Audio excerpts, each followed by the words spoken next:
and I'm looking at a woman called Micah. Few minutes, I'm done. Micah.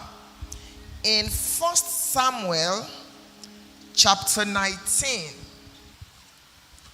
1 Samuel chapter 19, because many times women do and do and do and do, and we hardly speak to the men. 1 Samuel chapter 19, look at this woman in verse 12. So Michal let David down through a window, and he went and fled and escaped. And Michal took an image and laid it in the bed, and put a pillow of goat's hair for his bolster, and covered it with a cloth. And when Saul sent messengers to take David, she said, he is sick.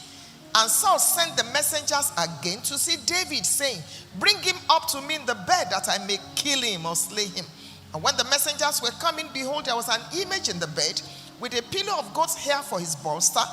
And Saul said unto Micah, why hast thou deceived me so, and sent away my enemy, that he is escaped? And Michal answered Saul, he said unto me, let me go, why should I kill you? Look at the same Michal in 2 Samuel chapter 3, verse 14 to 16. 2 Samuel chapter 3, verse 14. And David sent messengers to Ishbosheth, Saul's son, saying, deliver me my wife Michal, which I espoused to me for 100 foreskin of the Philistines. And Ishbosheth sent and took her from her husband, even from Paltiel the son of Lachish. Verse 16. And her husband went with her along, weeping behind her to Bahurim. There are two other scriptures I will have read, but I just want to spend a few minutes here. Every time people remember Michal, they blame her. Particularly because of what she did in 2 Samuel chapter 6, when David was bringing the ark. Oh, she's the only woman that was cursed. Oh, she's the only woman that doesn't have a child, or that didn't have a child in the Bible. Oh, she's this. Oh, Michal was that, and all that. But sometimes we don't have the full picture. Just like a lot of women are being abused by the men in their lives, and everybody blames the woman. As we conclude this Women's Week, I want to give a charge to our men. Honestly, if we stop women's conferences, women have had enough. Take care of your husband, take care of your children, cook good meals, make sure you give your body. Dr. Ladinola was here talking to us again. She did on Wednesday. So God has blessed us with assets in women. They train us. They talk to us. Be a great mother. Be a great wife. But hardly all around the world do we have people that speak to the men, that prepare our men for marriage, that prepare our men for relationships, that prepare our boys. Most of the time in the African culture, the girls are with mommy in the kitchen and the boys are playing football. Maybe things are changing now, but that's what it used to be. Men are prepared for politics. Men are prepared for civil engineering. Men are prepared for so many things. But usually, men are not prepared to handle women. You abuse us psychologically, physically, emotionally, because ours is a patriarchal society where the man is everything. Same men are in charge in politics. Same men are in charge in church, in the mosque. Same men are policy makers.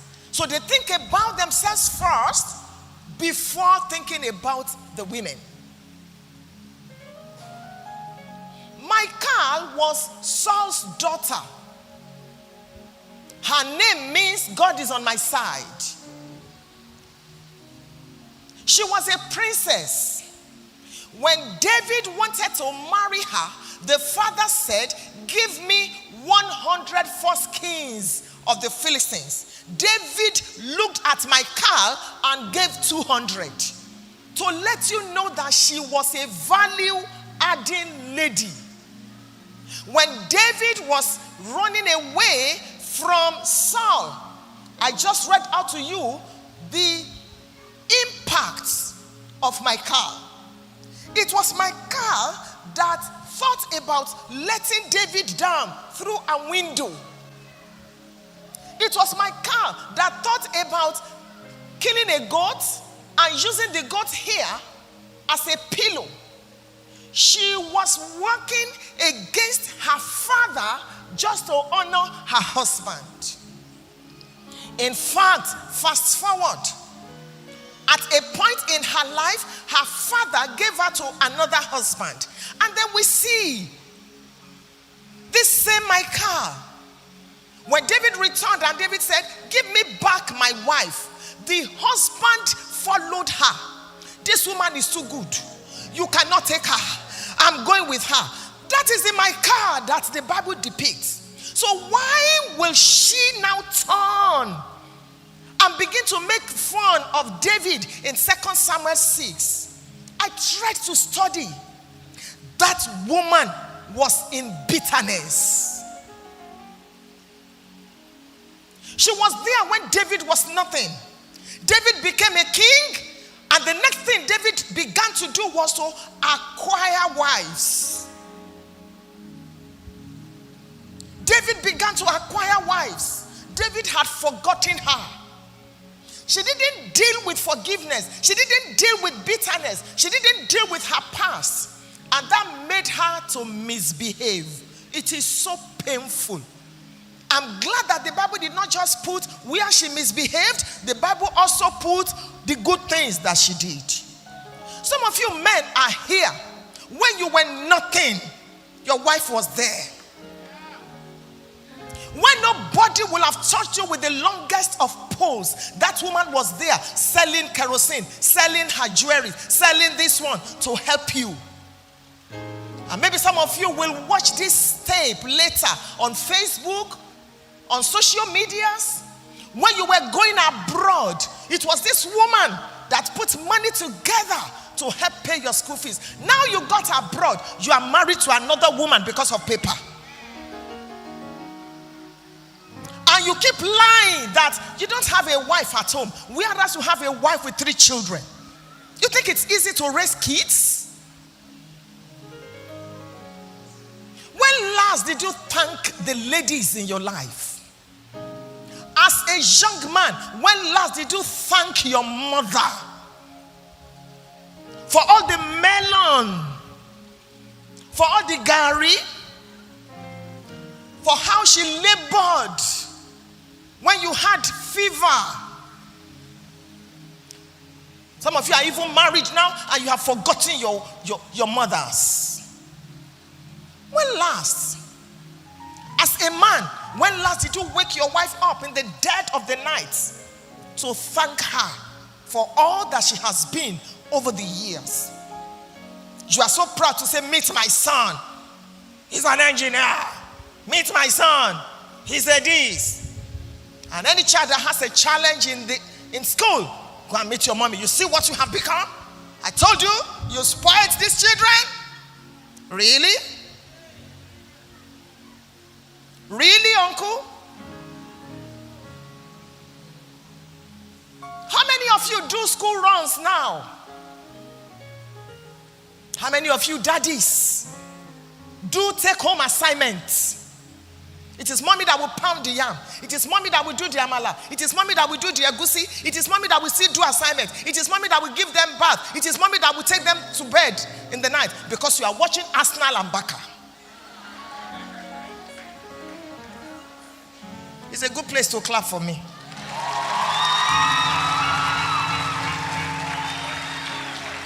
And you will still be telling them, like Dr. Jumoke said, why are you working like this? Why is it that you don't want sex? Why are you always tired? I will go out and catch. I will go out. You'll be talking. Sometimes when I watch African Magic and I see a man say, you are packing out today, and the man goes inside to go and carry load, I'm asking myself, is this all she has? What about the spoons in the kitchen? What about the knife? You are going to your father's house. Immature men.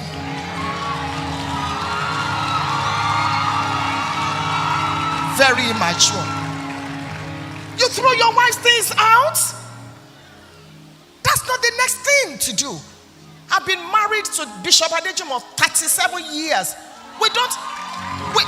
Thank you. We don't have a perfect marriage. We still misunderstand ourselves. But we have a great marriage. He has not shouted at me once in 37 years. I have shouted like shouts. You need to start understanding how to remember the good things your wife has done. There is no human language that can explain what a woman goes through in pregnancy. I have an orphanage. That's one of the reasons some women die just to give you children. And those children don't even bear their names. There's no human word that can explain to you what a woman goes through in childbirth. That's why they call it labor room. Labor is between, there's just a thin line between life and death. And some of you, after sleeping with us, after we've given you children, you still have the audacity to walk out on us and to break our hearts and be sleeping around. God is helping women. There are so many single parents that didn't plan that they will become single parents. This will shock you. One lady said to me, maybe she's even hearing me now, she will give 100,000 naira to her husband. She's a lawyer. And say, please, you know, I'm going to court now. Help me put it in the account. Uncle will go to the bank, deposit 10,000, take the teller, step out and add 0, 0, and present it to her.